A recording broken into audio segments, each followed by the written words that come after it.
Hello friends, welcome to our YouTube channel. Easy ആയിട്ട് റെഡിയാക്കാവുന്ന fish ബിരിയാണിയുടെ റെസിപ്പി ആയിട്ടാണ് ഞാനിന്ന് വന്നിരിക്കുന്നത്. ആദ്യം നമുക്ക് ഫിഷ് മാഗ്നേറ്റ് ചെയ്യാൻ വെക്കാം. അതിന് വേണ്ടത് എന്തൊക്കെയാണെന്ന് നോക്കാം.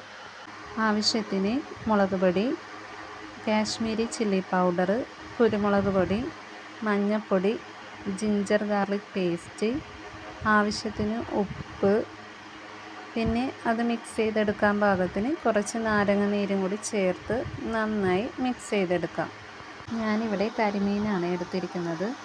നമ്മൾ റെഡിയാക്കി വെച്ചിരിക്കുന്ന മിക്സ് മീനിലേക്ക് നന്നായി തേച്ച് പിടിപ്പിക്കുക.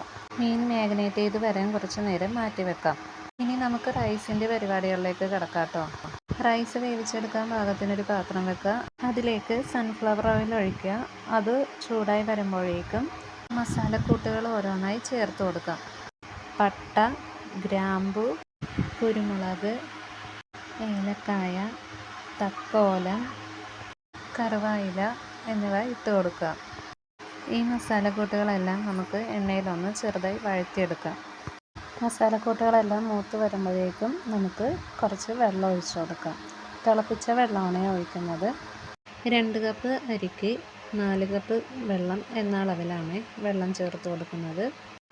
അരി എടുക്കുന്ന അളവിനേക്കാൾ ഡബിളായിട്ടാണ് നമ്മൾ വെള്ളം ചേർത്ത് കൊടുക്കേണ്ടത്. ഇതിലേക്ക് ആവശ്യത്തിന് ഉപ്പും നെയ്യും ചേർത്ത് കൊടുത്ത് ഒന്ന് ഇളക്കാം. വെള്ളം തിളച്ച് വരുമ്പോഴേക്കും നമുക്ക് കഴുകി വെച്ചിരിക്കുന്ന ബിരിയാണി അരി ഇട്ട് കൊടുക്കാം. കുറച്ച് നാരങ്ങനീരും കൂടി ചേർത്ത് ഇളക്കി അടച്ചു വെക്കാം. ലോ ഫ്ലെയിമിലിട്ട് നമുക്ക് വേവിച്ചെടുക്കാം. അടുത്തതായി നമുക്ക് ഒരു പാൻ അടുപ്പത്ത് വെച്ച് ചൂടാക്കാം. അതിലേക്ക് നെയ്യും കൂടി ഒഴിച്ചു കൊടുക്കുക. നെയ്യ് ചൂടായി വന്നതിന് ശേഷം അതിലേക്ക് കാഷ്നട്ട് ഇട്ട് കൊടുക്കുക. കാഷ്നട്ട് ലോ ഫ്ലെയിമിലിട്ടൊന്ന് റോസ്റ്റ് ചെയ്തെടുക്കുക.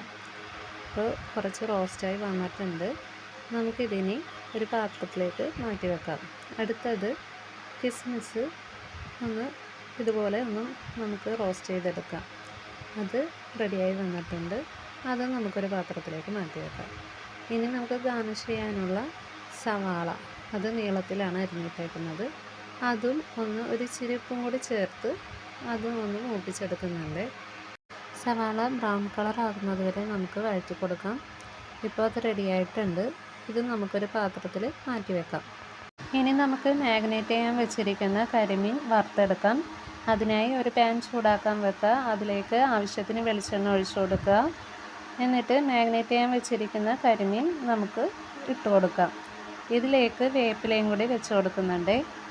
കരിമീൻ നന്നായി വറുത്ത് മാറ്റി വയ്ക്കാം. മീൻ വറുത്ത പാനിൽ തന്നെ നമുക്കിനി ഗ്രേവി റെഡിയാക്കി എടുക്കാം. അതിനായി പാനിലേക്ക് കുറച്ചുകൂടി വെളിച്ചെണ്ണ നമുക്ക് ചേർത്ത് കൊടുക്കാം. അതിനുശേഷം സവാള ചേർക്കണം. സവാള ആ എണ്ണയിൽ നല്ലപോലെ ഇളക്കി യോജിപ്പിച്ചെടുത്തതിന് ശേഷം പച്ചക്കരിമീൻ്റെ 2 പീസും കൂടി ചേർത്ത് കൊടുക്കുന്നുണ്ട്. ഗ്രേവിക്ക് മീനിൻ്റെ ആ ഫ്ലേവർ നല്ലപോലെ കിട്ടാൻ വേണ്ടിയാണ് ഇങ്ങനെ ചെയ്യുന്നത്.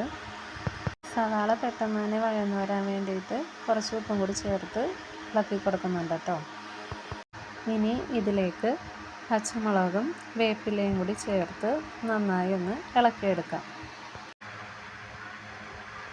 ജിഞ്ചർ ഗാർലിക് പേസ്റ്റും കൂടി ചേർത്ത് ഒന്നും കൂടി ഇളക്കിയെടുക്കാം. അതിനുശേഷം തക്കാളി ചേർക്കാം. തക്കാളി നന്നായി വഴറ്റിയെടുക്കാം. തക്കാളി വഴന്നു വന്നതിന് ശേഷം നമുക്ക് എരിവിന് ആവശ്യമായ മുളക് പൊടി ചേർത്ത് കൊടുക്കാം. കാശ്മീരി ചില്ലി പൗഡറും കൂടി ചേർത്ത് കൊടുക്കുന്നുണ്ട്. ഒപ്പം കുരുമുളക് പൊടിയും മഞ്ഞൾപ്പൊടിയും കുറച്ച് ഫിഷ് മസാലയും കൂടി ചേർത്ത് നമുക്ക് നല്ലപോലെ ഇളക്കി യോജിപ്പിച്ചെടുക്കാം. പച്ചമണം മാറുന്നത് വരെ നമുക്ക് ഇളക്കി കൊടുക്കാം. നമ്മൾ ആദ്യം ഇട്ട ഉപ്പ് കുറവാണെങ്കിൽ ഈ സമയത്ത് തന്നെ കുറച്ചും കൂടി ഉപ്പ് ചേർത്ത് കൊടുക്കണം. നമ്മൾ എണ്ണയിലിട്ട് തന്നെയാണ് വഴറ്റിയെടുക്കുന്നത്. വെള്ളമൊന്നും ചേർക്കുന്നില്ല. ഗ്രേവി വഴന്നു വന്നതിന് ശേഷം വറുത്ത് മാറ്റി വെച്ചിരിക്കുന്ന കരിമീനും കൂടി ചേർത്ത് കൊടുക്കുക.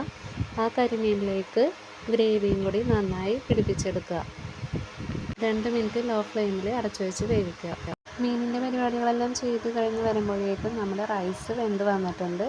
അതിലേക്ക് ഗാർണിഷ് ചെയ്യാൻ വേണ്ടി മാറ്റി വെച്ചിരുന്ന സവാള ചേർത്ത് കൊടുക്കാം. ഒപ്പം നേരത്തെ റോസ്റ്റ് ചെയ്ത് മാറ്റി വെച്ചിരുന്ന കിസ്മിസും കാഷ്നട്ടും കൂടി ചേർത്ത് കൊടുക്കാം. അപ്പം നമ്മുടെ ഫിഷ് ബിരിയാണി റെഡി ആയിട്ടുണ്ട്. നമുക്കിനി ഇത് സെർവ് ചെയ്യാം. ഈ റെസിപ്പി ഇഷ്ടമായാൽ വീഡിയോ ലൈക്ക് ചെയ്യുക, ഷെയർ ചെയ്യുക, ഒപ്പം സബ്സ്ക്രൈബ് ചെയ്യാൻ മറക്കല്ലേ.